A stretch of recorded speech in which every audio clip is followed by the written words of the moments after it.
مذاکرات میں ناکامی کی اصل وجوہات میں سے بڑی وجہ یہ ہے کہ علی والوں نے یزید وقت کے ہاتھ پر بیعت کرنے سے انکار کر دیا ہے۔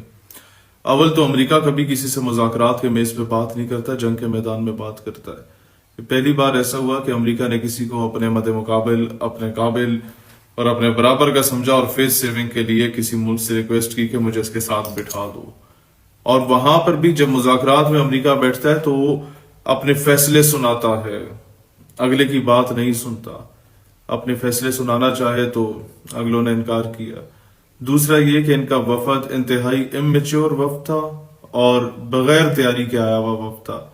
تیسری بات یہ کہ جے ڈی وینس کے پاس یہ حکومتی پہلا عہدہ تھا اور ایران کے جتنے لوگ تھے وہ 18-20 سال کی عمر سے they have been into the politics یا they have been into the foreign office، اور وہ بہترین تیاری کے ساتھ آئے ہوئے تھے۔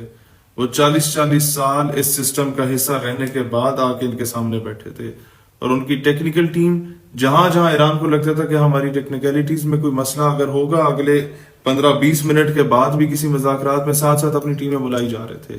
سٹینڈ بائی پہ ٹیمیں ایران میں بھی موجود تھیں، ان کی ایمبیسی میں بھی موجود تھیں۔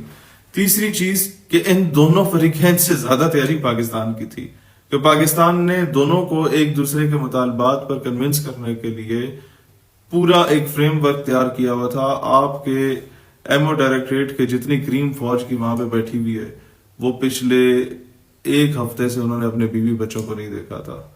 آپ کا پاکستان جتنا ویل پریپیئرڈ تھا، اس سے امریکہ کے جے ڈی وینس اور باقی لوگوں کو اس چیز کا اندازہ ضرور ہوا کہ یار ہمارے وہم و گمان میں نہیں تھا کہ امریکہ کے بارے میں وہ چیزیں جو ہمیں بھی نہیں پتا، کیونکہ ہمیں حکومت میں آئے 1.5 سال ہوئے اور ہم لوگ ادھر ادھر کیچڑ بنے مار رہے ہیں، جن چیزوں کا ہمیں بھی ادراک نہیں تھا پاکستان وہ سب بھی جانتا تھا۔ تو ایک تو وہ ہمارے سامنے بالکل ڈائریکٹلی انڈائریکٹلی ننگے ہوئے تھے۔ دے نیو کہ پاکستان ایک انپریڈکٹیبل قسم کا ملک ہے۔ واپسی پہ جاتے ہوئے اس کی وہ جو ہاری ہوئی شکل تھی، اس کا باڈی لینگویج دیکھیں۔ ہماری عوام جو ہے نا، اس کو صرف جہاز کی سیڑھیوں پہ چڑھنے کے بعد جو وہ یوں کرتا ہے اور ہاتھ ہلاتا ہے، وہ تصویریں دکھائی جاتی ہیں۔